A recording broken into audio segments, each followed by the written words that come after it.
slide.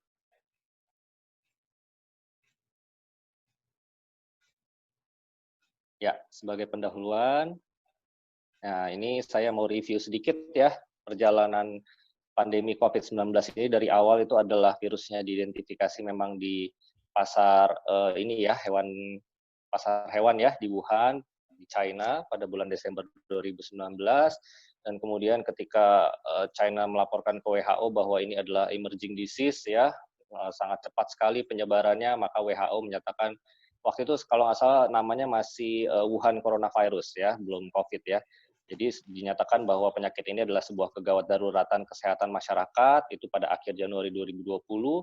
Sudah banyak peringatan dari WHO ke berbagai negara termasuk Indonesia, tapi apa daya akhirnya pada bulan Maret kita kedapatan juga nih pasien pertama yang dari Depok pada saat tanggal 2 Maret 2020, dan tidak lama setelahnya karena banyak negara juga sudah terjangkit, sudah banyak transmisi lokal di berbagai negara, akhirnya WHO menyatakan bahwa ini adalah sebuah pandemi yang melanda hampir semua negara di seluruh dunia. Itu waktu bulan Maret, dan sekarang kita sudah bulan Juli, sudah berjalan bulan mau bulan keempat kelima ya, gitu ya. Dan Indonesia sendiri dalam menghadapi pandemi ini sudah menerapkan banyak sekali kebijakan ya, di berbagai daerah ada karantina wilayah, PSBB ya, tapi kita juga tidak pernah sampai se ekstrim istilahnya lockdown gitu ya, masih diperbolehkan kegiatan perekonomian sebagian. Dan terakhir new normal, dan juga barusan juga diganti jadi adaptasi kebiasaan baru sama pemerintah. Oke, slide.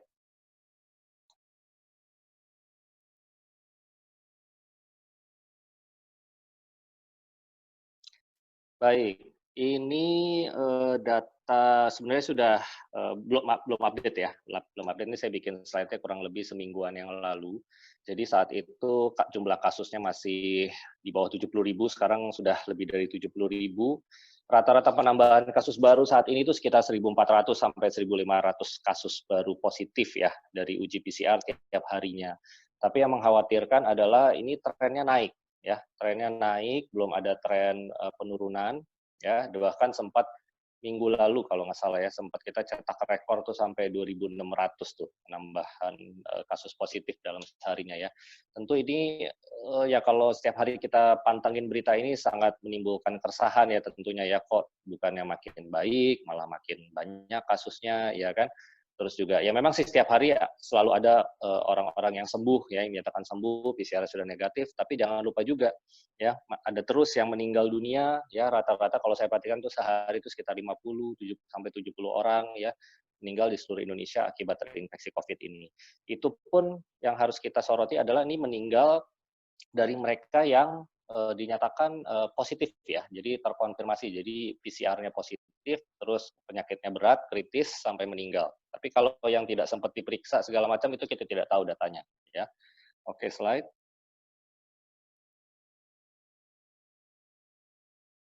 Tempat kita berada ini semua zona merah ya, bahkan yang sangat mengkhawatirkan saat ini juga di Jawa Timur ya, itu banyak sekali kematian dan ya tenaga kesehatan di sana terus terang udah banyak keluhan ya, pasiennya tambah banyak.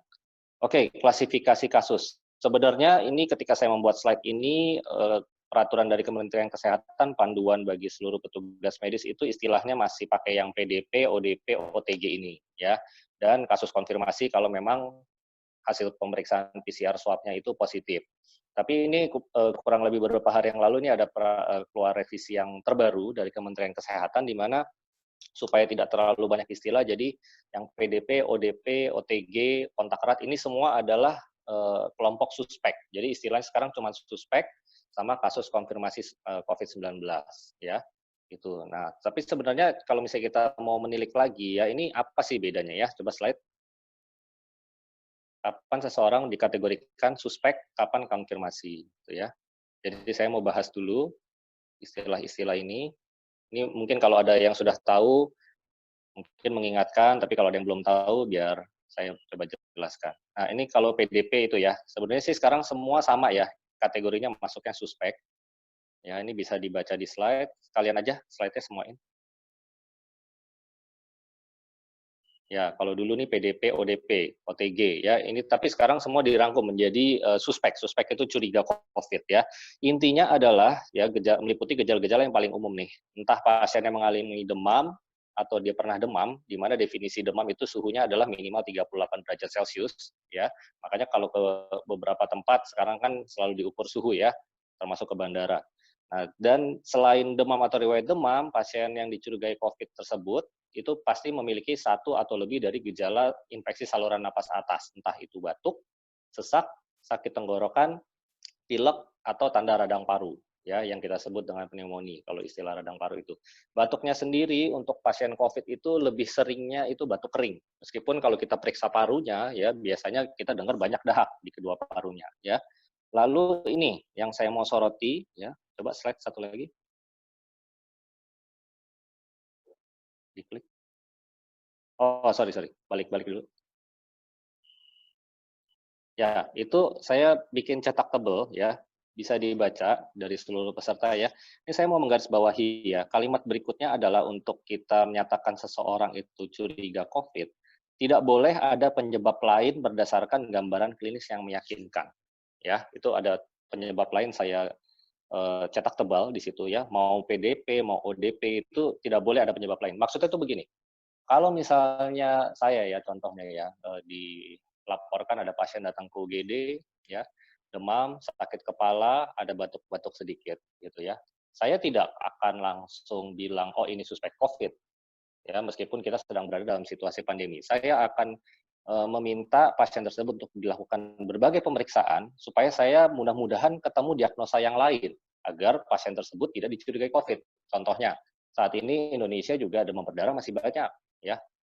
Yang namanya demam tifus ya itu tifoid ya itu juga sepanjang tahun ada terus ya. Jadi nanti saya kalau misalnya gejala seperti itu ya mungkin saya suruh periksa trombositnya turun nggak ya, pemeriksaan serologi tifoidnya positif kah ya, adakah gejala-gejala perut yang juga mungkin ke arah tipes demamnya ya, atau juga misalnya kita periksa NS1 antigen demam berdarahnya ternyata positif. Nah, kalau saya ketemu penyebab yang lain nih, oh ternyata demam berdarahnya positif, ya demamnya juga hari ketiga trombosit sudah turun di bawah 100.000, gejalanya cocok. Ya, ya memang kan yang susahnya ini COVID ini mirip sama penyebab infeksi yang lain.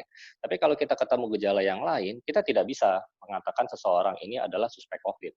Makanya sebenarnya kriteria ini ya membuat kita untuk mencurigai seseorang COVID itu malah sulit ya, dan akan jadi PR kalau misalnya saya atau petugas medis yang lain itu ketemu seseorang dengan gejala-gejala seperti ini, karena kita harus benar-benar cari nih, ada penyakit yang lain nggak sih yang bisa menyebabkan gejala demam atau batuk atau pilek, jangan-jangan dia radang amandel, ya kan? Jangan-jangan sinusitis, makanya dia demam, sakit kepala, sakit apa namanya di hidungnya, ya pilek-pilek, ya.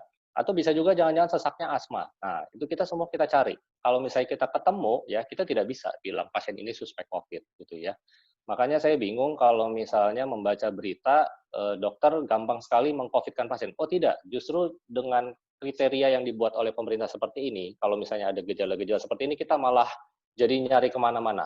Ya, ya ini yang menjelaskan kenapa pasien yang ada gejala demam maupun infeksi saluran napas sekarang pemeriksaannya macam-macam. Karena kita tidak mau meng-COVID-kan dia, kita harus menemukan sesuatu yang lain supaya tidak mencurigai pasien ini COVID. Nah, tapi kalau misalnya kita udah cari semua nih, ya amandelnya nggak bengkak, ya tidak punya riwayat asma, ya pasien ini juga masih muda, sebelumnya daya tahan tubuhnya juga tidak ada masalah, ini bukan penyakit autoimun, bukan pasien HIV misalnya yang tidak berobat, atau juga bukan pasien kanker yang kadang-kadang suka demam gajah. Pokoknya semua kita nggak ketemu, kita cari, ya kan? Terus kita punya telusur lagi, dalam 14 hari terakhir dia ada misalnya kotak dengan orang yang juga batuk dan demam, mungkin dia juga kadang-kadang tidak pakai masker, masih berkumpul-kumpul, yang mau nggak mau jadinya kita curiga COVID. Orang kita udah cari semuanya nggak dapat kan, demam berdarahnya negatif, tipesnya negatif, gejalanya mengarah ke COVID, dan ada resiko ya terpapar pasiennya juga dari pemeriksaan dan dari pertanyaan-pertanyaan, yang mau nggak mau dia akan masuk ke kategori entah PDP atau ODP. Tapi sekarang kita sudah tidak pakai istilah tersebut, masuknya adalah suspek, curiga COVID. Nah, kalau misalnya curiga COVID gitu, ya disarankan untuk dipastikan ya dengan cara dilakukan PCR swab test ya. Slide berikutnya. Ya, kita bilang confirm ya, confirm itu tegak diagnosis COVID-nya adalah kalau positif dari pemeriksaan tes swab ya. Kalau bagi ada yang tidak tahu swab test itu diapain, nah ini saya ada gambarnya ya. Ini yang termasuk paling umum dilakukan. Ya, waktu sampai bulan lalu ya, kurang lebih sebelum, keluar peraturan Kementerian Kesehatan yang terbaru ini, saya sendiri pun masih rutin 2 minggu sekali dilakukan pemeriksaan swab tes colok hidung seperti ini. Jujur rasanya tidak nyaman sekali, ya, nggak enak, sangat tidak enak, ya, cuman karena saya menangani pasien Covid, ya, saya juga harus diyakinkan oleh rumah sakit saya belum tertular, begitu juga dengan tenaga medis yang lain, mau nggak mau semuanya dilakukan ini secara berkala, ya. Meskipun kami tidak ada gejala, ya, karena kan bisa saja Covid-nya sangat ringan sehingga tidak ada gejala, yang disebut dengan OTG, orang tanpa gejala, ya. Pemeriksaan swab test ini, slide. Nah, seberapa akurat sih sebenarnya? Nah, ternyata saya mendapatkan dari sebuah penelitian dengan sampel 200, sekitar 205 pasien ya. Ternyata kalau swab-nya itu dilakukan di tenggorokan, jadi dari mulut, kalau yang gambar tadi kan dari hidung ya. Kalau dari tenggorokan ya ke belakang gitu ya, swab-nya, itu ternyata positifnya kecil sekali ya, bahkan di bawah 50%. Artinya apa? Jadi misalnya ada 10 orang, sebenarnya semuanya COVID nih. Dilakukan swab tenggorok, yang positif paling ketahuan cuma 3-4 orang.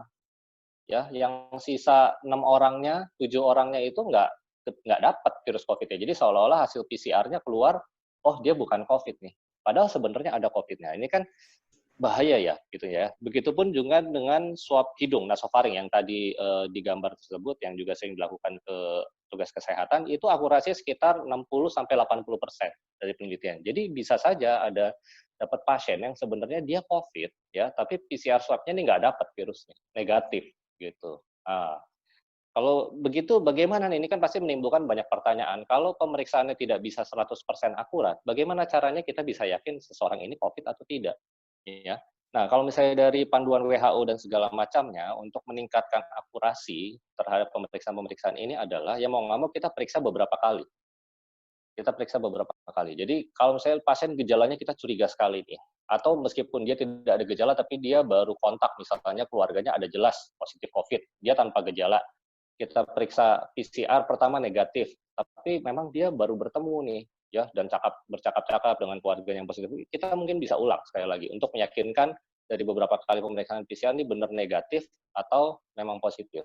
Ya, dengan diulangnya pemeriksaan PCR swab diharapkan sih akan meningkatkan dari akurasi. Cuman tentunya di negara kita dengan sumber daya yang terbatas, kemampuan ekonomi penduduk juga ya ada yang kebanyakan menengah ke bawah gitu ya, dan harga pemeriksaan PCR swab test ini kurang lebih masih cukup mahal, ya tidak mungkin kita menjadikan pemeriksaan PCR swab test ini berulang untuk mereka yang tidak ada gejala gitu ya. Makanya peraturan Kementerian Kesehatan yang terbaru ini juga tidak menyarankan untuk orang yang tidak indikasi itu main periksa-periksa PCR swab ya, karena akurasinya pun tidak 100%.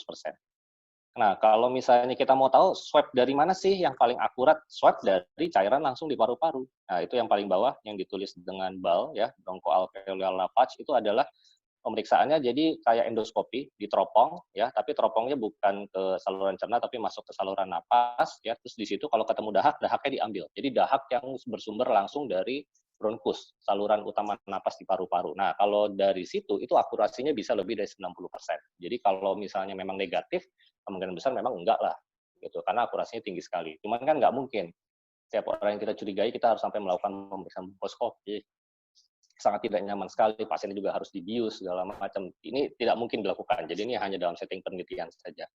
Oke, slide. Nah, setelah mendengar penjelasan saya tadi, tentu kita bisa mengkaitkan nih dengan isu yang sebenarnya paling sering ya dan sangat hangat nih kalau misalnya diberitakan tuh ya. Jadi kan sering tuh banyak ada yang protes atau bahkan ada yang membawa pulang paksa jenazah seperti yang kita sudah pernah dengar di berita ya. Jadi karena mereka mengasumsikan keluarga saya ini meninggal ya. Gejalanya kata dokter mungkin COVID. Tapi kenapa harus dimakamkan secara COVID padahal hasil PCR-nya belum keluar, pasiennya keburu meninggal, atau bahkan hasil PCR-nya negatif tapi kok disuruh tetap dimakamkan secara COVID? Ya, saya bisa jawab salah satu alasannya adalah, ya itu karena PCR swab itu tidak 100% akurat, ya. Nomor dua, alasannya adalah mungkin memang gejalanya sangat sugestif sama COVID. Karena kalau kita mengacu pada panduan di seluruh dunia itu masih patokannya sama WHO ya. Kematian yang bisa dihubungkan karena COVID itu tidak harus PCR swab-nya positif. Ya, jadi kalau pasiennya bergejala yang sangat sugestif, ya, sangat mengarah ke COVID, meskipun PCR swab-nya itu negatif, maka pasien tersebut tetap disarankan untuk diperlakukan pemakamannya protokol secara COVID. Karena apa? Karena ini situasi pandemi. Kita harus mengedepankan prinsip kehati-hatian dan prinsip perlindungan masyarakat supaya wabah ini tidak makin menyebar. Ya memang akan sangat menyedihkan ya dan sangat membuat resah orang-orang, apalagi yang keluarganya terdampak. Ya, saya pun sudah ngalamin sendiri. Ya, keluarga pasien mohon sekali untuk bisa masuk melihat, bertemu dengan keluarganya yang baru saja meninggal. Ya, nangis-nangis segala macam. Ya, ya memang susah di lapangan ini peraturan dan ketentuan jenazah itu harus tidak boleh dilihat, pemakamannya juga tidak bisa diikuti keluarga, itu susah sekali menjelaskannya dan ya saya sendiri pun kalau mengalami hal tersebut pasti akan sangat berat ya buat saya melepas keluarga saya dengan cara seperti itu. Makanya kita nih benar-benar sangat wanti-wanti, jangan sampai sakit ya, jangan sampai terkena COVID gitu ya, karena kan kita nggak tahu apakah akan menjadi kritis atau bahkan kita meninggal atau keluarga kita meninggal. Jadi makanya penting nanti kita untuk beradaptasi yang benar nih di situasi di mana kita dituntut untuk membiasakan kebiasaan hidup yang baru. Oke, slide. Nah, sekarang saya mau membagikan info bagaimana sih ya tenaga kesehatan atau dalam hal ini dokter ya bisa menduga dari gejala bahwa seseorang ini sakitnya COVID, gitu ya. Nomor satu, pasti tadi udah diperiksa macam-macam, nggak ketemu demam berdarahnya enggak, tipesnya enggak ada radang amandel, nggak ada sinusitis, ya nggak ada riwayat asma dan lain-lain. Itu semua dicari nggak ada. Tapi gejala yang dirasain pasiennya sebenarnya gimana? Kalau tadi kan dari kriteria Kementerian Kesehatan kan kesannya cuma demam, batuk pilek aja gitu ya. Nah, tapi apakah memang gejalanya hanya itu saja? Tidak. Ternyata dari penelitian dari berbagai laporan kasus di luar negeri sana, ya termasuk dari Indonesia juga ya, para pakar-pakar, COVID ini tidak hanya menyerang saluran napas. Ya, saya pun sudah ketemu ada beberapa pasien, demamnya ada, gejala saluran napasnya nggak ada, ternyata manifestasinya cuma mual atau diare. Ya, kita periksa, wah tapi kok hasil darahnya ngarahnya ke virus ya. Terus ada dokter konsultan di salah satu rumah sakit swasta di Indonesia, swabnya tapi bukan dari tenggorokan, dari anus, karena keluhannya diare. Ternyata diperiksa dari anus, ada kuman COVID-nya coba di ususnya. Ya, jadi ternyata virus COVID ini dia bisa manifestasinya itu tidak hanya ke saluran napas saja. Memang sebagian besar ke saluran napas, ya. Tapi ternyata ada juga manifestasi yang lainnya. Antara lain ke saluran cerna, itu yang paling banyak juga. Kulit, ya. Kulit itu sudah ada laporan kasus dari luar negeri, kesannya kayak campak, kesannya kayak alergi obat, kesannya kayak cacar, tapi ada demam, nggak taunya di swab kulitnya segala macam, hasilnya COVID. Ya, ini kan jadi bikin tambah bingung ya. Ini penyakit seperti banyak sekali wajahnya. Cuman ya kalau misalnya semua gejala tersebut kita pakai sebagai patokan, nanti jadinya semua orang yang sakit akan suspek COVID, ya itu serba salah juga. Ya kan, dan akan menimbulkan kepanikan di masyarakat. Makanya membuat kriteria itu susah nih. Jadi tetap saat ini Kementerian Kesehatan membuat kriteria kita curiga COVID tetap utamanya adalah dari gejala saluran napas. Tapi ini akan menjadi perhatian khususnya bagi tenaga kesehatan ya kalau misalnya dapat pasien eh, diare ya memang ada riwayat salah makan tapi kok diobati sesuai standar ya dikasih antibiotik ya dikasih obat untuk tata laksana salah makan ya gangguan pencernaan kok nggak sembuh-sembuh. Nah, ketika kita obati dengan protokol standar tidak ada perubahan, kita harus mikir apa jangan-jangan ini adalah manifestasi COVID yang tidak biasa. Nah, baru biasanya setelah itu pasien akan dicek COVID. Itu yang kita hadapi di lapangan. Jadi memang susah-susah gampang situasi pandemi itu, ya. Lalu kemudian, ya, COVID apakah bisa COVID menumpang penyakit lain? Jawabannya bisa. Ini juga akan bikin tambah susah, ya. Saya sendiri pernah ketemu pasiennya awalnya tifus, ya. Tifusnya jelas nih, saya yakin 100% pasien ini tifus, ya. Demam sudah 1 minggu, seringnya malam, menggigil, ya lidahnya putih seperti lidah orang tifus dan memang dia kebiasaan suka jajan ya kadang-kadang jarang cuci tangan lupa kalau mau makan karena tifus kan menularnya lewat makanan minuman yang tidak bersih kemudian dia ada gejala saluran cerna ada diare ya bahkan sempat susah buang air besar dan diperiksa antibodi tifusnya pun positif kuat saya yakin sekali pasien ini tifus nih nggak COVID deh saya rawat saya kasih obat tifus ya mestinya ya rata-rata 3 hari dikasih antibiotik selesai hilang demamnya. Oh, tapi kok ini aneh pasien ini. Demamnya bukannya hilang, malah tambah tinggi. Saya sudah mulai bertanya-tanya nih, ini ada apa nih? Apa jangan ada sesuatu yang lain? Di hari keempat saya rawat, dia mulai batuk-batuk. Yang awalnya tidak batuk. Gitu kan. Di hari kelima, tiba-tiba muncul sesak. Jadi cepat sekali nih, ya kalau misalnya ternyata ada campur COVID-nya itu, cepat sekali yang awalnya nggak ada apa-apa, terus tiba-tiba dalam hitungan hari atau jam gitu ya, yang tadinya tidak sesak berubah jadi sesak. Pas awal datang di ronsen, pada saat diagnosisnya tifus itu ronsen paru-parunya bersih. Di hari kelima ketika pasien ini sesak, saya ronsen ulang, waduh putih dahak kiri kanan udah banyak. Tiba-tiba kaget, benar-benar kaget. Ya, kaget, pasiennya langsung kita swab, ya, PCR segala macam, ya kita pindahkan ke ruang isolasi, positif COVID-nya. Coba, jadi bisa ketemu nih, tipesnya iya, COVID-nya juga iya.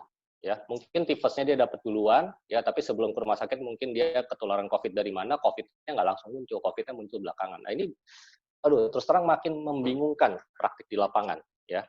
Ya, tapi itu saya berbagi pengalaman aja. Jadi kita harus hati-hati. Yang pasti dokter tidak akan main mengcovidkan tanpa ada gejala yang khas ya dari pasien-pasiennya. Cuman jangan kita nggak bisa yakin 100% juga bahwa misalnya awalnya demam berdarah ya ini sudah pasti murni 100% demam berdarah. Tidak, kita lihat perjalanannya.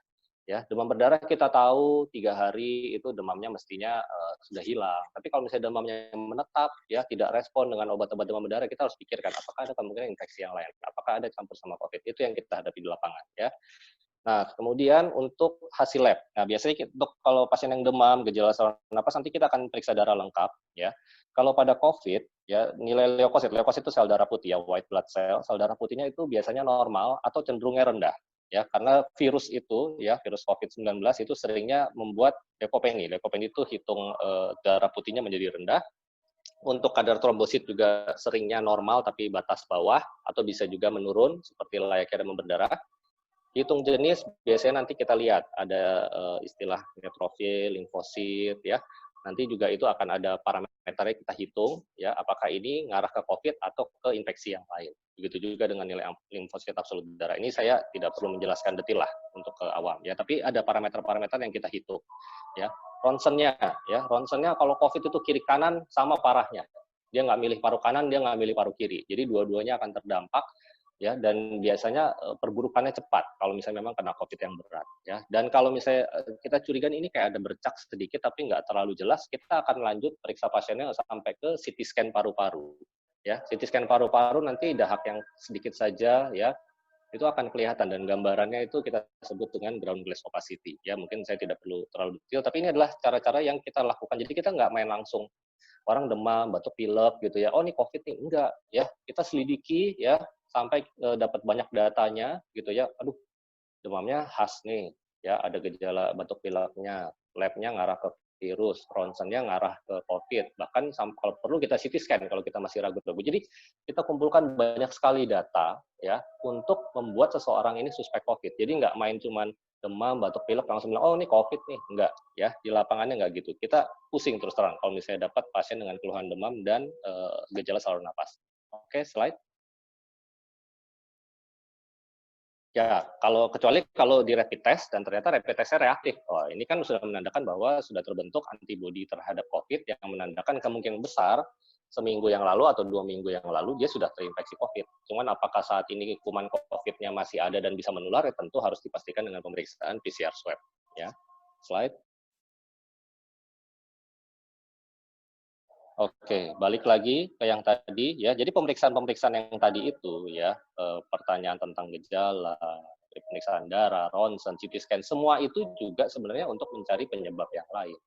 Kalau hasil darahnya tidak sesuai dengan gambaran virus, ronsen paru-parunya, oh ini mah gambaran dahaknya bukan gambaran COVID, ini cuma ceplok satu lokasi doang di bagian paru kanan atas, oh ini mah TBC, ya seperti gambaran TBC di Indonesia kan juga banyak orang sakit TBC. Nah, itu kita periksa macam-macam itu juga untuk mencari penyebab yang lain ya. Tapi kalau misalnya memang semuanya ngarep COVID ya mau nggak mau jadinya baru kita suspek seseorang ini menderita COVID. Oke, slide. Nah, jadi mudah-mudahan setelah saya kasih tahu gejalanya, saya kasih tahu kriteria untuk suspek pasien ya, mudah-mudahan tidak salah kaprah lagi ya. Kenapa seseorang pasien ya dengan gejala yang khas COVID ya, tetap kita sarankan untuk dilakukan protokol pemakaman secara COVID bila dia meninggal. Meskipun hasil PCR-nya belum keluar, meskipun PCR-nya negatif. Karena tadi saya bilang ya, PCR tidak 100% akurat. Mungkin kita baru sempat PCR swab dia 1 kali ya, dia keburu meninggal, belum sempat di PCR ulang. Tapi gejalanya COVID banget nih, ya.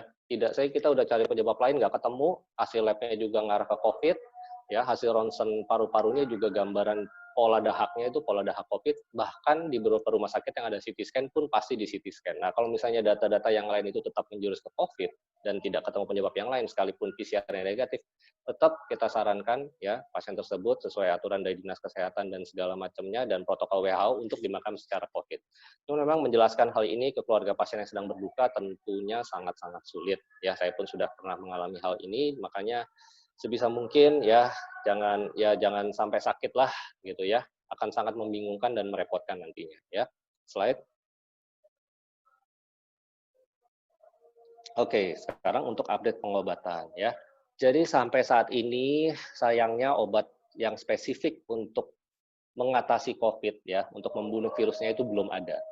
Tetap utamanya adalah menjaga daya tahan tubuh ya, supaya daya tahan tubuh kita yang baik itu yang akan menghilangkan sendiri virusnya. Namun kalau misalnya kita sudah disuspek COVID, nanti kita akan dinilai nih sama dokternya ya. COVID kita ini ringan, sedang, berat, atau kritis ya. Sekarang kalau misalnya kita ketemu pasien, tentunya tidak semua perlu dirawat ya. COVID yang gejalanya sangat ringan atau tanpa gejala, misalnya cuma ketemu rapid test positif ya, atau dia pernah kontak sama keluarga yang positif, dia nggak ada gejala, kita periksa swabnya positif tapi nggak ada keluhan ya, atau ada gejala tapi gejalanya ringan sampai sedang aja, nggak sampai sesak napas yang berat, hanya sesak napas ringan, itu kita masih sarankan untuk isolasi mandiri ya. Kenapa pilihannya isolasi mandiri? Karena kalau semuanya dirawat, rumah sakit akan penuh.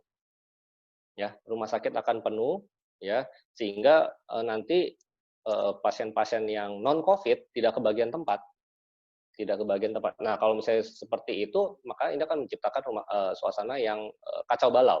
Makanya dari pemerintah kan sudah menyediakan nih wisma atlet gitu ya, buat mereka yang tidak bisa isolasi mandiri di rumah karena misalnya rumahnya nggak bisa tuh ya, kamarnya cuma satu atau dua, mau nggak mau nyampur sama yang lain gitu ya. Jadi disarankan untuk ke wisma atlet ya supaya bisa isolasi sampai gejala COVID-nya hilang ya. Lalu apalagi yang bisa kita lakukan? Nah, ini non farmakologis itu artinya tata laksana COVID yang belum ke obat ya. Nomor satu adalah disarankan semua pasien yang dicurigai COVID itu untuk mengukur suhu tiap hari ya. Saya masih demam enggak ya. Dan ini akan dipantau sama puskesmas ya. Kalau keluar dari kamar ya, dari ruang isolasi di rumahnya harus pakai masker. Harus rajin cuci tangan ya. Kalau terpaksa tinggal satu rumah masih ada keluarga yang lain gitu ya, ya sebisa mungkin jaga jarak 2 meter kalau bisa ya, karena 1 meter tuh jarak pas-pasan, 2 meter lebih aman. Tidur pasti disarankan untuk berpisah dengan anggota keluarga yang lain ya, dan meskipun di rumah tetap etika batuk bersin ya, yang batuk di dalam siku bagian dalam ya, atau batuknya di dalam masker atau pakai tisu itu harus selalu dilakukan ya.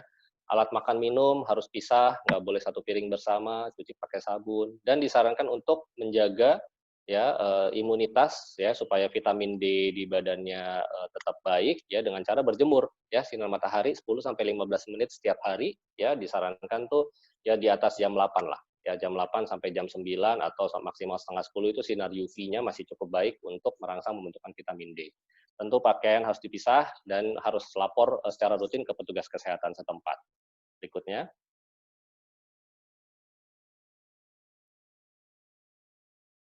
Nah, untuk obat-obatan gimana? Sebenarnya obat-obat yang kita kasih itu hanya untuk mengobati gejala saja dan dikasih multivitamin dengan harapan supaya daya tahannya atau gejala yang dirasakan tidak terlalu berat ya. Jadi multivitamin sendiri yang disarankan adalah multivitamin yang mengandung vitamin C ya. Dengan dosis kalau multivitamin itu biasanya 2 kali sehari ya. Antibiotik biasanya tetap kita kasih ya, karena kalau orang yang terkena COVID itu kan daya tahannya pasti menurun ya. Nah, supaya dia tidak terkena kuman yang lain, kita akan tetap berikan antibiotik supaya melindungi dari serangan kuman yang lain, dan obat pereda gejala. Kalau dia demam, kasih obat demam. Kalau dia batuk, kita kasih obat batuk. Ya, dia susah tidur, kalau perlu kita kasih obat untuk bantu tidur. Hanya seperti itu saja. Untuk membasmi virusnya, ya kita tinggal tunggu daya tahannya. Ya. Nah, tapi kalau gejalanya sedang sampai berat atau apalagi yang kritis, ya kita rawat di rumah sakit. Memang ada antivirus yang disarankan untuk digunakan, tapi sebenarnya penelitian antivirus tersebut tidak terlalu bagus ya. Cuman ya istilahnya ya senjata yang ada saat ini itu ya kenapa tidak digunakan? Ya siapa tahu bisa membantu untuk mempercepat penyembuhan dari sakit COVID-nya, ya. Antibiotik pasti dikasih, oksigen karena kalau dirawat berarti dia sesak, jadi pasti harus dikasih oksigen. Mungkin juga karena sesaknya susah makan, susah minum, dikasih infus, cairan makanan segala macam, ya. Dan kloroquine. Nah, kloroquine ini hati-hati, ya. Kloroquine ini hanya bisa dipakai untuk setting pasien dirawat di rumah sakit, ya.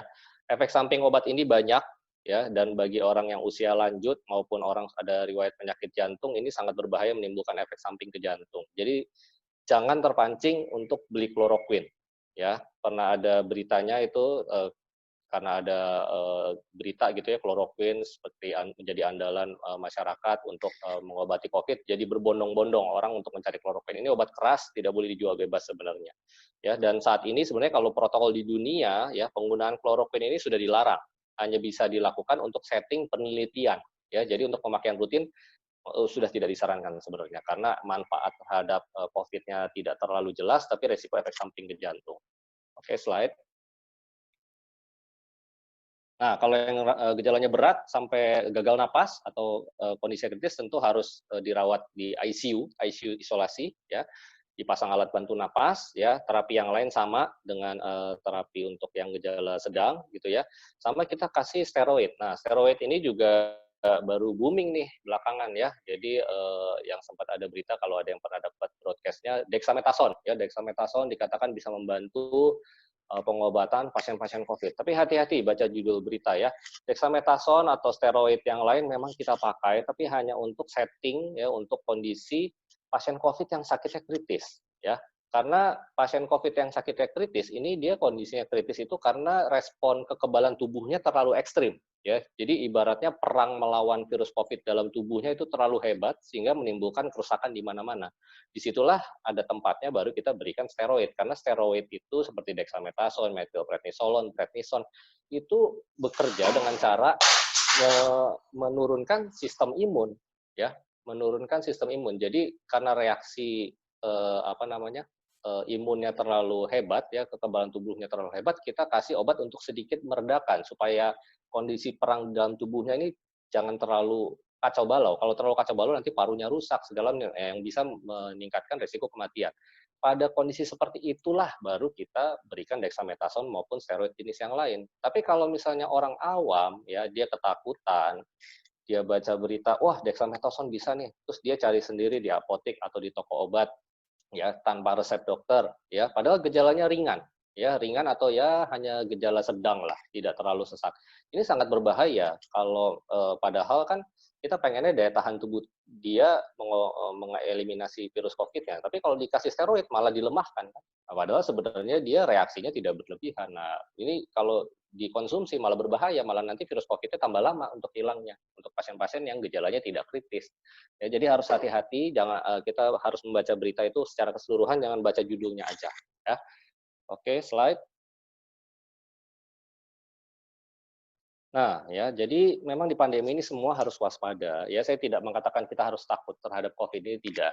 Ya, kalau takut saya mungkin pun sudah tidak praktek, gitu ya. Cuman kita harus selalu meningkatkan kewaspadaan supaya jangan sampai tertular. Ya, terutama kelompok orang-orang yang ada di gambar di samping ini, ya, karena resiko untuk gejala COVID-nya menjadi berat itu lebih tinggi pada pasien-pasien dengan gejala-gejala ini, ya. Jadi mereka yang usianya tua, apalagi kalau umurnya di atas 85 tahun, ya, atau pasien-pasien dengan penyakit bawaan, misalnya dia juga punya diabetes, dia punya HIV, ya, dia punya penyakit liver, autoimun, kanker, asma, penyakit jantung, atau pasien yang sangat kegemukan, ini juga resiko COVID-nya menjadi berat. Ya, jadi hati-hati juga buat orang yang sangat gemuk, ya.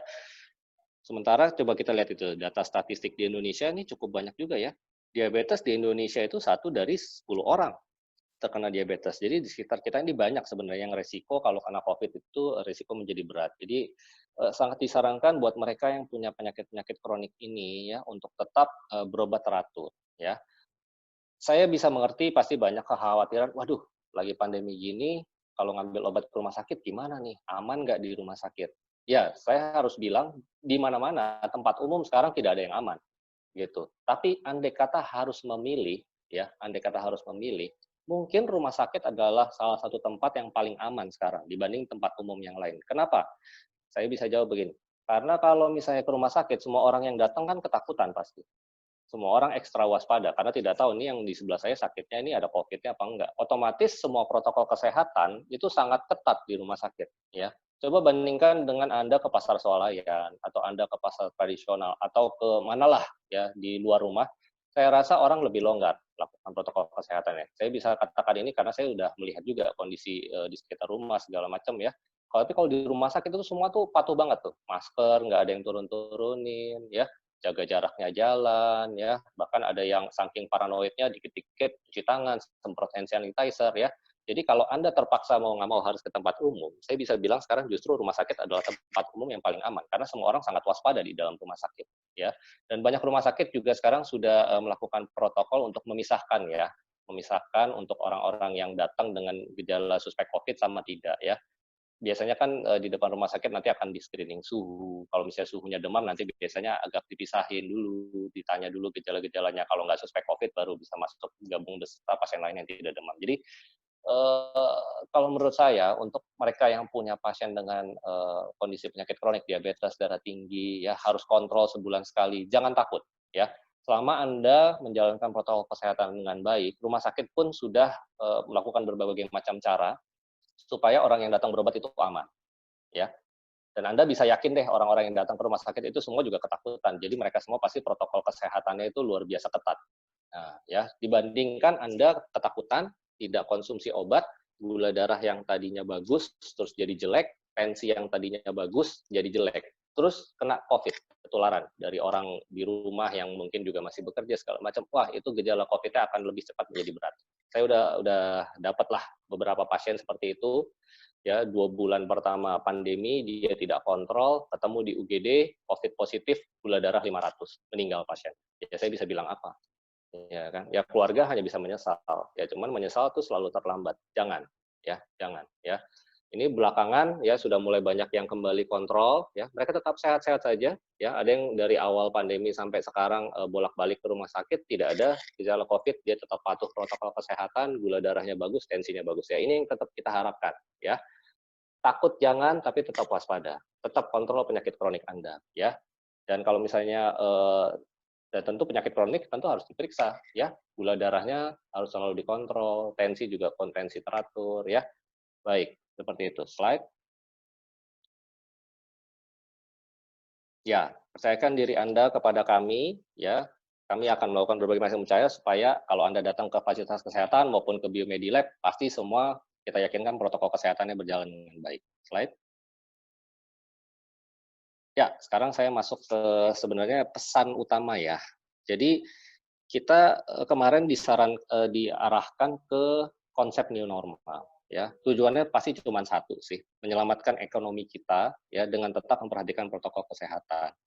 Kalau bicara konsep new normal, berbicara kegiatan ekonomi sudah dilonggarkan segala macam, pasti akan muncul pertanyaan di setiap orang ya, apalagi melihat laporan jumlah kasus COVID setiap hari bukannya makin turun, malah makin meningkat dan ya yang meninggal masih banyak. Pasti akan bertanya, kapan sih pandemi ini akan berakhir? Saya pun juga mempertanyakan tersebut ya. Hal ini sudah banyak dibahas oleh ahli epidemiologi dan segala macam, tapi yang saya bisa tarik kesimpulan ya, kemungkinannya hanya ada dua ya. Nomor satu itu apabila tercapai herd immunity. Herd immunity itu adalah kekebalan yang dialami oleh sebagian besar populasi dari suatu masyarakat. Contoh, Indonesia saat ini populasi 267 jutaan, ya. Kita sebut herd immunity tercapai itu kalau minimal 70%, berarti anggap berapa? 200 juta. Kalau 200 juta penduduk ini sudah semuanya terinfeksi COVID, sudah terbentuk kekebalan tubuh terhadap COVID. Nah, itu baru kita bisa bilang Indonesia sudah terbentuk herd immunity. Diharapkan ya kita sudah bisa bersikap berlaku seperti layaknya tidak ada kuman COVID lagi karena kita udah sebagian besar punya kekebalan ya. Cuman apa bahayanya kalau Indonesia mentargetkan mencapai herd immunity ya?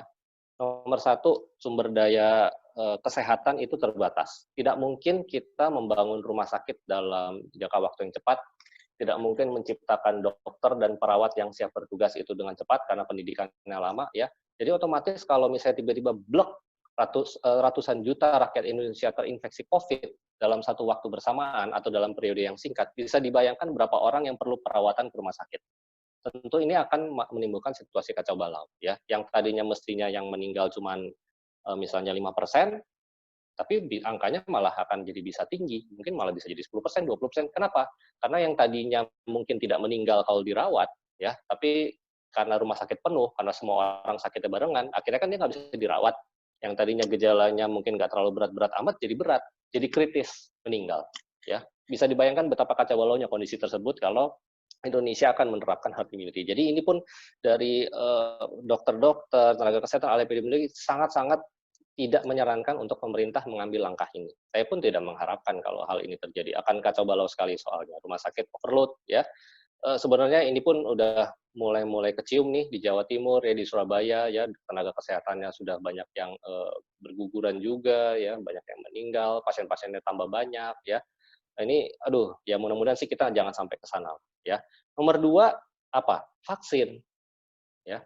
Kapan seseorang bisa punya kekebalan ya? Kalau disuruh pilih kebal terhadap suatu penyakit, saya pasti akan milih mending saya kebal karena divaksin. Bukan saya kebal karena saya pernah terinfeksi. Jangan ya. Cuman kapan vaksin ini keluar ya? Saat ini udah ada beberapa vaksin yang sudah masuk ke fase diuji ke manusia ya. Tapi terus terang saya harus bilang ya, buat vaksin itu sangat luar biasa sulit. Andai kata ketemu vaksin yang efektif pun kita harus yakin nih, ini vaksin setelah disuntik dalam beberapa bulan sampai beberapa tahun ke depan itu bakal ada resiko apa tidak, gitu. Jadi terus terang ya berharap deh mudah-mudahan bisa cepat ada ya, tapi ramalan dari para ahli maupun peneliti yang sedang mengembangkan vaksin, paling cepat-cepatnya akhir tahun, paling cepat-cepatnya awal tahun, atau bahkan akhir tahun depan. Jadi tidak bisa kita harapkan dalam jangka waktu dekat. Ya, misalnya ketemu pun tapi ternyata ada efek samping yang berbahaya, pasti tidak bisa dipakai vaksinnya gitu loh. Jadi ya hanya bisa berdoa deh mudah-mudahan bisa ketemu vaksin yang cepat. Jadi saat ini bagaimana nih, herd immunity tidak bisa, vaksin juga masih lama, ya udah berarti kita mau nggak mau harus selalu waspada. Ini kita nggak boleh lengah, kita harus beradaptasi terhadap kebiasaan baru yang disarankan oleh pemerintah. Supaya apa? Supaya kita tidak kena. Kalau semua orang menjalankan adaptasi protokol kesehatan dengan baik, diharapkan kasusnya menurun, ya. Apalagi kalau dilakukan tracing kontaknya lebih baik lagi dari sekarang ya, diharapkan pasti akan menurun pelan-pelan. Menurun pelan-pelan ya, kita juga makin biasa dengan gaya hidup baru kita, aman Indonesia. Ya. Rumah sakit pun tidak overload. Ya, cuman ini tentu balik ke kesadaran masing-masing orang ya, yang tentu berbeda pemahamannya ya. Makanya mudah-mudahan setelah saya paparkan seperti ini saya bisa dibantu ya oleh Bapak Ibu sekalian untuk menyampaikan ke saudara-saudaranya, ke teman-teman yang mungkin masih belum patuh secara benar terhadap protokol kesehatan ini ya. Slide.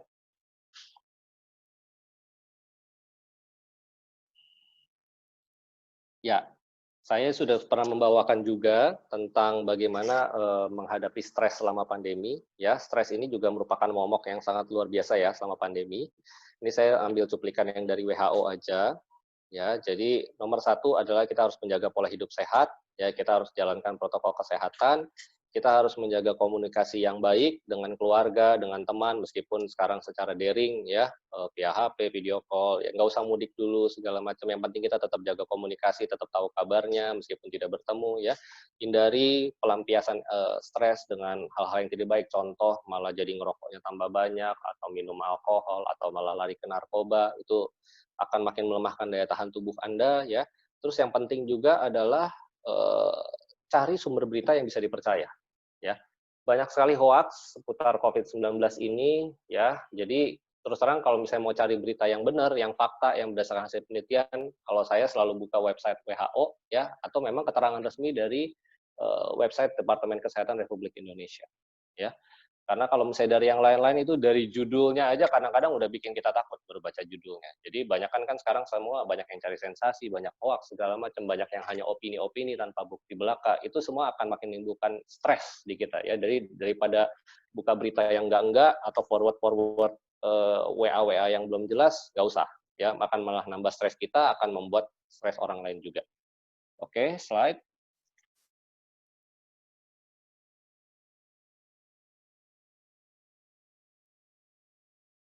Slide. Ya, kita sampai ke kesimpulan ya. Jadi pandemi COVID-19 ini adalah bencana ya, bencana ini memang ya, yang dihadapi oleh seluruh masyarakat dunia ya. Jadi Ya, saya harap sih Bapak Ibu yang mendengar presentasi saya tidak ada ya yang beranggapan COVID ini tidak ada ya. Kita sudah terbebas dari pandemi, jangan ya.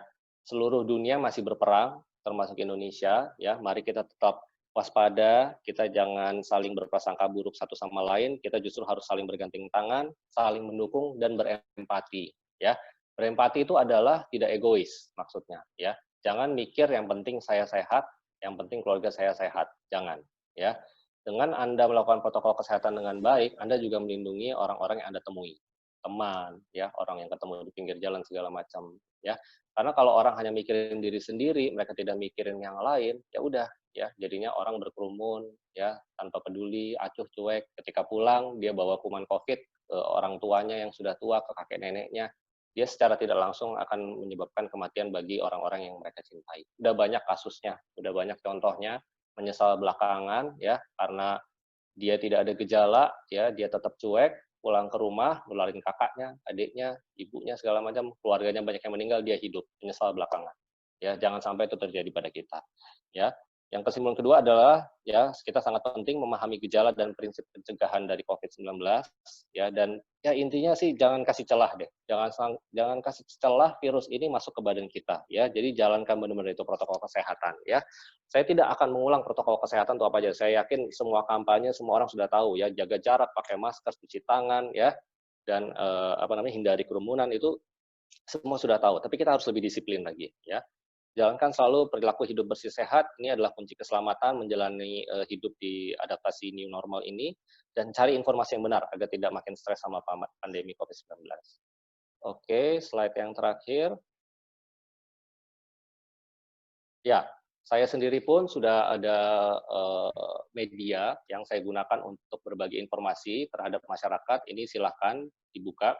Jadi penjelasan-penjelasan yang saya yang tadi itu ada sebagian yang saya juga sudah masukin di YouTube ya bagi yang ingin mendengar ulang atau enggak. Termasuk saya juga ngebahas gejala-gejala stres ya, stres selama pandemi ya. Jadi kalau stres terus menyebabkan keluhan-keluhan di badan itu disebut dengan psikosomatik. Saya sudah bikin juga videonya, silakan ya. Ini semua data-datanya saya ambil dari penelitian dan saya harapkan supaya jangan menambah hoax ya. Jadi bagi Bapak Ibu ya yang pengen mengulang isi presentasi saya tadi ada beberapa sudah saya jelaskan juga di video saya. Baik, saya rasa sekian. Terima kasih atas perhatiannya semua. Mungkin kita ke sesi tanya jawab. Assalamualaikum warahmatullahi wabarakatuh. Waalaikumsalam warahmatullahi wabarakatuh. Baik, terima kasih Dr. Aldo. Mungkin menyingkat waktu langsung ke pertanyaannya. Udah banyak sekali yang masuk pertanyaannya. Ya. Baik, ini nih Dr. Aldo ada pertanyaan dari Mas Fuad sama Mas Fazinul Arif. Ini sebenarnya COVID ini nih kuman atau virus dan ada nggak sih gejala spesifiknya gitu dan gimana cara menghindarinya gitu. Baik, terima kasih Pak Fuad. Ini pertanyaannya bagus sekali ya.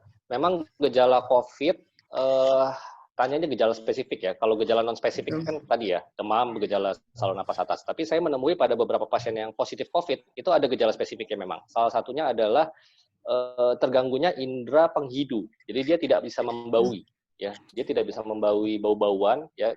Bahasa kedokteran itu anosmia ya. Sama dia hilang indera pengecapan. Jadi mulutnya pahit, makanan nggak berasa gitu ya. Bahkan teman saya yang tanda kutip gejalanya sangat ringan juga kena gitu ya karena nanganin pasien. Saat ini dia mulutnya masih belum balik seperti semula indera pengecapannya. Hidungnya pun juga membaui juga belum itu. Jadi itu mungkin salah satu gejala yang cukup spesifik yang nggak ketemu di infeksi yang lain untuk saat ini ya. Terus cara untuk menghindarinya ya cara untuk menghindarinya adalah ya tentu kita menjalankan protokol kesehatan ya. Jadi sampai saat ini kan yang paling berperan untuk penularan itu kan dari droplet ya. Jadi kalau ada orang tidak pakai masker dia batuk ya atau dia bicara banyak ya atau dia bersin segala macam ya. Meskipun ya ada isu yang sedikit meresahkan akhir-akhir ini katanya kalau di ruangan tertutup ya terus ada pasien positif COVID ngobrol atau batuk segala macam itu virusnya bisa bertahan di udara kurang lebih 8 jam. Yang memang beberapa penelitian ada yang mengindikasikan ke sana. Makanya kita harus menjaga selalu sirkulasi. Ya, ini mungkin juga bisa diterapkan di kantor-kantor atau pabrik perusahaan. Ya, kalau misalnya karyawannya harus masuk bekerja, datang ke kantor nggak dari rumah lagi, itu harus diyakinkan udaranya itu tidak muter-muter di situ. Jadi sirkulasinya harus bagus. Ya, sirkulasinya harus bagus dan semua orang harus pakai masker dan semua orang harus pakai jaga jarak. Ya. Karena begitu dua orang yang berdekatan pakai masker, itu resiko untuk kumannya keluar itu sudah sangat kecil sekali. Ya, cuman kalau kita lengah nih, ya kita lengah pakai maskernya nggak benar, ya maskernya diturunin ke dagu, pakai masker tapi hidungnya nggak ketutup, sama aja. Ya, karena COVID itu masuknya lewat hidung, ya, lewat mulut, ya.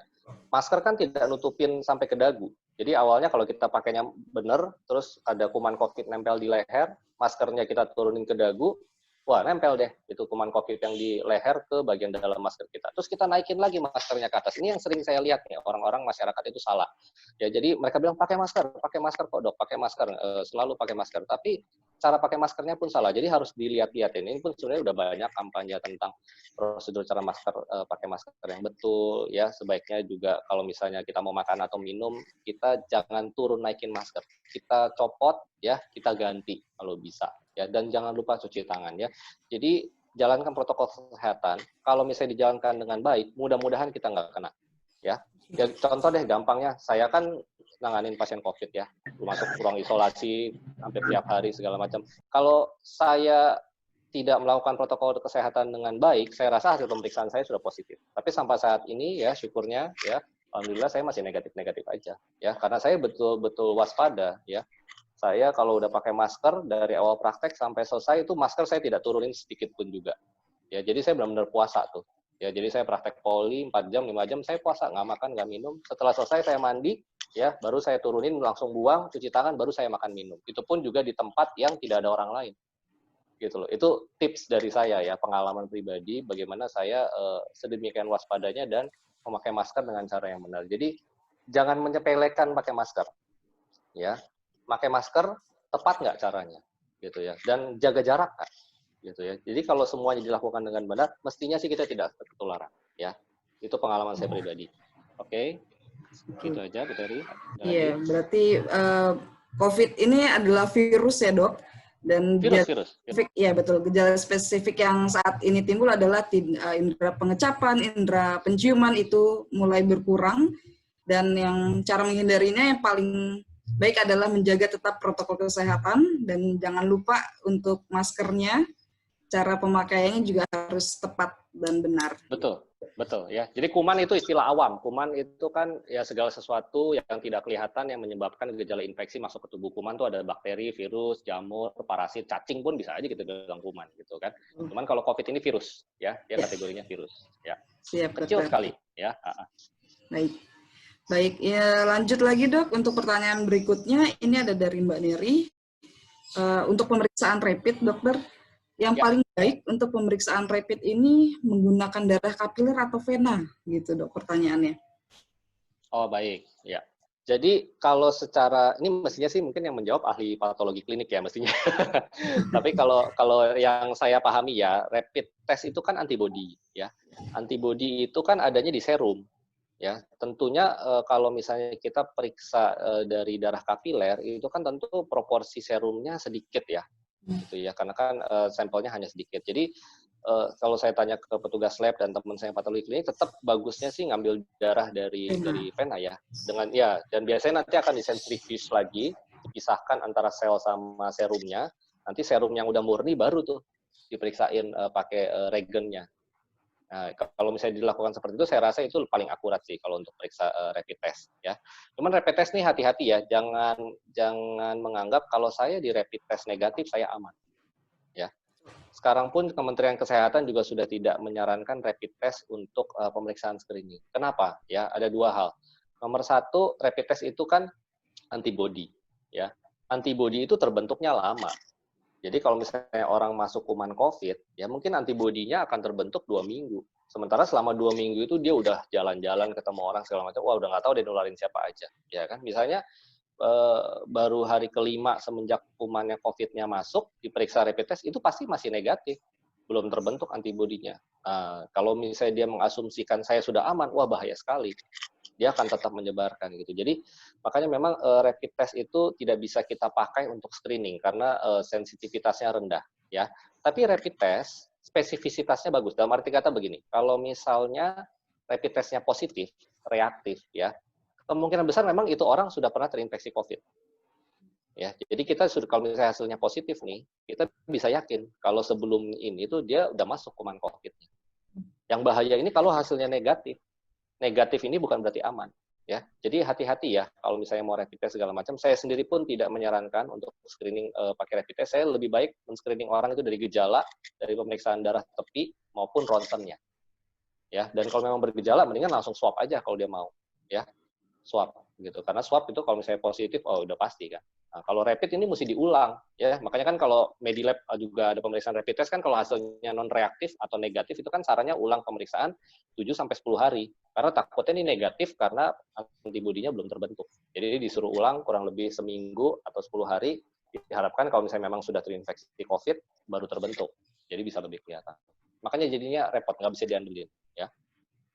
Gitu ya untuk rapid test. Iya. Berarti memang kalau rapid test itu non-reaktif belum tentu dia bebas dari COVID ya dok, karena pandeminya terus berlanjut. Iya, bahkan pengalaman saya pasien yang PCR-nya positif itu rapidnya negatif semua banyak kan di awal. Jadi ketika gejalanya lagi berasa-berasanya ini lagi demam tinggi, lagi batuk pilek, lagi sesak, itu diperiksa rapid semua non-reaktif. Seringnya saya dapat. PCR-nya positif swab-nya. Ketika gejalanya sudah membaik, kita sudah rawat segala macam, jadi total dari awal demam sampai membaik itu misalnya udah 10 hari, kita ulang rapidnya baru positif. Nah, jadi gejalanya udah mulai reda, baru antibodinya terbentuk. Yang pengalaman saya sih begitu ya. Jadi justru kalau misalnya gejalanya lagi hot-hotnya nih, saya malah nggak percaya sama rapid kalau rapidnya negatif gitu ya. Jadi harus ada pemeriksaan lebih lanjut lagi ya dok? Iya, ya banyak darah lengkap, ronsen gitu. Itu semua kita harus kumpulin datanya. Ya, siap. Baik dokter. Terus lanjut lagi ada pertanyaan ini dari Ibu atau Bapak Elmar ya. Untuk vitamin C untuk orang sehat dosisnya per hari perlunya berapa miligram nih dok? Baik, ya ini pertanyaan yang sangat praktikal ya. Kalau misalnya makannya bagus, ya makan gizi seimbang segala macam, aktivitasnya juga tidak terlalu lelah, istirahatnya cukup, pasiennya tidak punya penyakit yang macam-macam, secara umum sehat lah katakan gitu ya. Saya rasa konsumsi 1 kali 500 atau paling maksimal 1 kali 1000 mg per hari masih aman. Ya. Cuman hati-hati kalau konsumsi vitamin C dosis tinggi itu harus dibarengi dengan minum air yang cukup. Karena kalau minum airnya tidak cukup, nanti resiko akan terbentuk batu ginjal. Ya, batu struvit namanya. Jadi batu struvit itu karena penumpukan vitamin C mengkristal menyebabkan batu ginjal. Itu kalau orangnya minumnya sedikit. Ya, jadi silahkan konsumsi vitamin C untuk pencegahan. Memang disarankan juga sih ya vitamin C dosis 500 sampai 1000 mg per hari. Ya, tapi itu pun 2 minggu ya. 2 minggu ya. Jadi kalau misalnya saya mau nggak mau harus keluar nih, mesti work from office segala macam gitu. Ya udah deh. 2 minggu tuh, 2 minggu selama masih ketemu orang-orang macam-macam atau kerjanya capek 2 minggu minum ya. Tapi kalau yang memang sakit, saya sakit nih, entah influenza, flu atau apa, atau dia takut kena COVID, minumnya sebulan dengan dosis seperti tadi, mungkin bisa 2 kali 500 gitu ya. Berarti diperbolehkan ya dok, kalau untuk vitamin C kan kalau di pasaran kan 500 sampai 1000 mg.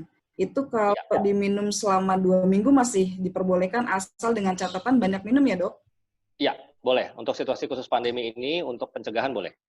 Oke. Ya. Cuman hati-hati, jangan kurang minum. Nanti pada batu ginjal lagi. Siap, berarti catatannya adalah minum air putih yang banyak. Gitu ya. Lalu ada lagi pertanyaan dari Mbak Dewi. Ini ada pertanyaan, semprot alkohol dan klorin ini bisa mencegah corona atau enggak nih dok? Karena informasi yang beliau dapat berbeda-beda. Silakan dokter. Gini, kalau pertanyaannya mencegah kita terinfeksi, jawabannya bisa iya, bisa tidak. Tapi kalau menurut saya, ini bukan langkah yang efektif, ya, bukan langkah yang efektif. Contohnya begini, Anda menyemprotkan ke badan nih, alkohol atau klorinnya, tapi Anda pakai maskernya nggak benar, ya kan? Terus habis Anda semprot, ya, terus Anda kemana-mana lagi, gitu ya, terus mau makan, copot masker, terus lupa cuci tangan. Terus pegang suatu benda yang tidak didisinfeksi dengan alkohol dan klorinnya. Nempel deh kuman COVID ke tangan. Anda lupa cuci tangan. Tangan Anda terkena mulut, terkena hidung. Tetap masuk juga kuman COVID-nya. Jadi kalau menurut saya, ya kalau situasi keterbatasan alkohol, ya kita tidak punya stok alkohol atau tidak ada tempat cuci tangan atau gimana ya, intinya tahan diri supaya jangan menyentuh bagian area tempat masuknya si virus ini. Jangan pegang hidung, jangan pegang mulut, jangan pegang mata. Ya, makanya kan sekarang juga disarankan tuh kalau bisa pakai face shield juga gitu karena bisa masuk lewat mukosa mata. Selama kita tidak yakin tangan kita bersih, jangan pegang-pegang area situ, ya. Nggak usah disemprot-semprot berlebihan alkohol gitu kan, nggak mungkin kita 24 jam terkena alkohol terus kan, ya kan. Disemprot sekarang nih, ya alkohol cepat menguap, ya kan. Kena panas sedikit dia menguap. Selang berapa menit udah nggak ada efek alkoholnya di badan kita, ya kan. Terus kita terpapar sama benda-benda lain, terus kita lupa cuci tangan, tetap masuk juga. Jadi intinya ya pakai masker yang benar, ya cuci tangan. Ya. Itu justru yang paling efektif untuk mencegah, ya bukan semprot alkohol, ya malah resiko iritasi ya. Banyak orang sensitif loh sama alkohol sama klorin ya. Jadi itu pun juga sebenarnya tidak direkomendasikan ya dari WHO juga. Apalagi kalau kena mukosa ya dok ya. Oh aduh, perih. Lebih bahaya lagi. Iya betul bahaya. Betul, jadi lebih baik memang tetap protokol kesehatannya, cuci tangan yang benar, jaga jarak 1-2 meter, terus maskernya dipakai juga yang baik, itu yang paling benar untuk mencegah COVID-19. Betul, betul. Baik, lanjut lagi dok untuk pertanyaan selanjutnya. Ini ada dari Dr. Widi, bertanya mengenai surat keterangan dok. Surat keterangan pemeriksaan rapid atau swab PCR berlaku 14 hari sebagai salah satu syarat melakukan perjalanan. Padahal yang kita tahu bahwa pemeriksaan tersebut tidak akurat 100%. Dan COVID dapat menular kapanpun dan dimanapun. Ini seperti apa dok pandangannya dok? Betul, saya setuju sekali Dr. Widi. Jadi secara keilmuan tentunya ini omong kosong. Saya ngomong terus terang aja ya. Kita nggak tahu ya ini orang ketularan COVID-nya kapan, ya apakah baru kemarin, apakah 2 hari yang lalu, dan rapid test gitu kan, rapid test kan apalagi antibody, ya terbentuknya tidak langsung, butuh waktu, ya. PCR swab pun juga nggak 1 hari 2 hari pasti bisa langsung positif. Nah itu saya juga bingung netapin 14 harinya itu berdasarkan apa. Makanya kan sebenarnya sekarang sudah banyak ya yang aturan yang tidak mengharuskan orang di rapid test atau di PCR karena tidak bisa yakin 100% juga ya. Cuman pada saat awal pandemi karena istilahnya tanda kutip ya senjata yang kita punya untuk periksa itu ya cuman ini ya.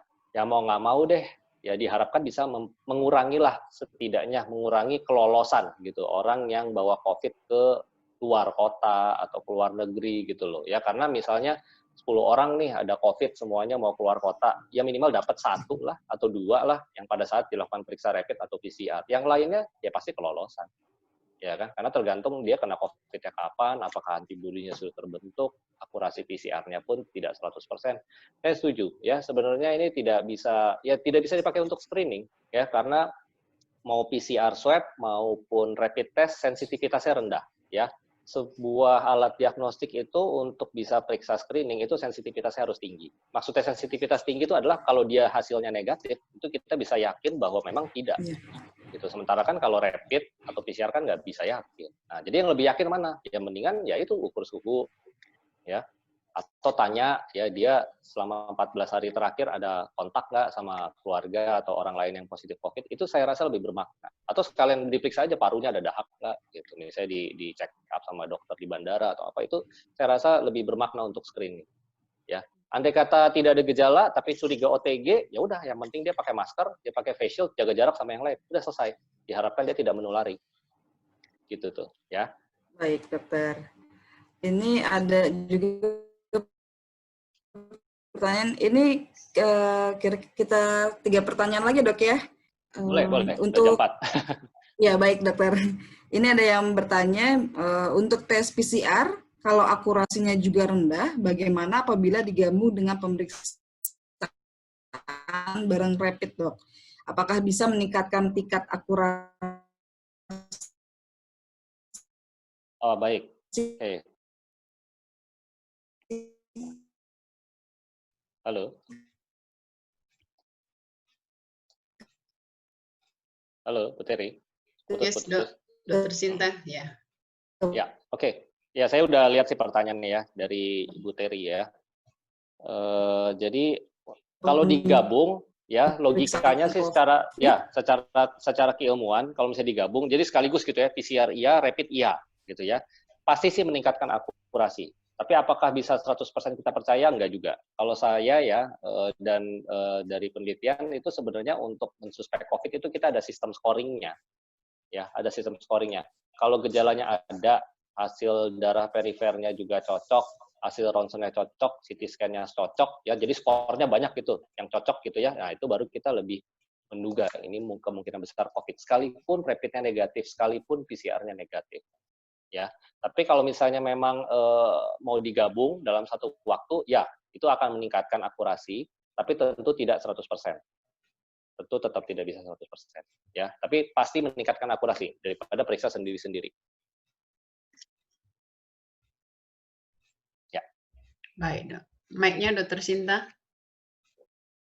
Tadi sempat hilang Dokter Sinta. Oke. Oh ya. Unstable connection. Yes. Baik. Pertanyaan terakhir nih, Dokter. Ya. Buat karyawan pabrik nih, Dok, khususnya, apa saja harus dipertimbangkan untuk bisa meminimalisir risiko dari COVID-19 di tempat kerja?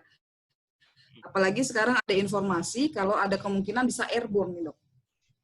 Sebenarnya saya kurang setuju istilah airborne ya. Jadi untuk kondisi ruangan tertutup ya di mana sirkulasinya tidak baik, terus ada orang yang terinfeksi, ya virusnya bisa bertahan di udara di situ ya, andai kata tidak ada sirkulasi gitu ya, bisa bertahan 8 jam.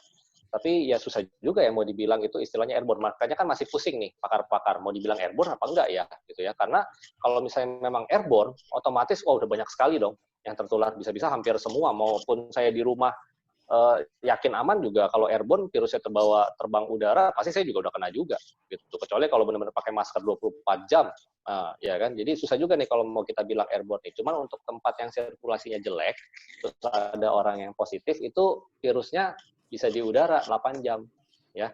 Jadi ya balik supaya virusnya nggak keluar di udara ya tentu harus disaring ya, masker jangan lepas ya, face shield saringan kedua, jaga jarak, saringan ketiga, sama dikondisikan sirkulasinya harus bagus, harus ada pertukaran udara. Ya, jadi andai kata ada kuman virus COVID yang keluar, itu bisa keluar ke udara bebas, ya, ke atmosfer, hilang dia. Ya, kena matahari, ya kan? Kena matahari kan COVID nggak bisa bertahan di sinar matahari yang terik atau gimana, ya mati juga, gitu. Ya, jadi makanya perlu ada sirkulasi, ya. Mungkin itu, ya itu balik ke kebijakan kantornya, ya penataan ruangan segala macam ya itu harus diperhatikan ya. Baik, Dokter, karena waktu sudah jam 4:08 gitu ya. Bisa saya simpulkan saja ya, Dok? Ya, silakan. Ya, silakan. Jadi kalau untuk saat ini kembali untuk beradaptasi dengan kebiasaan, kita hidup bersama dengan COVID. Jadi yang paling baik adalah tetap pesannya adalah tetap jaga kesehatan dengan cara minum vitamin, boleh sayur, buah. Yang paling penting adalah hindari stres,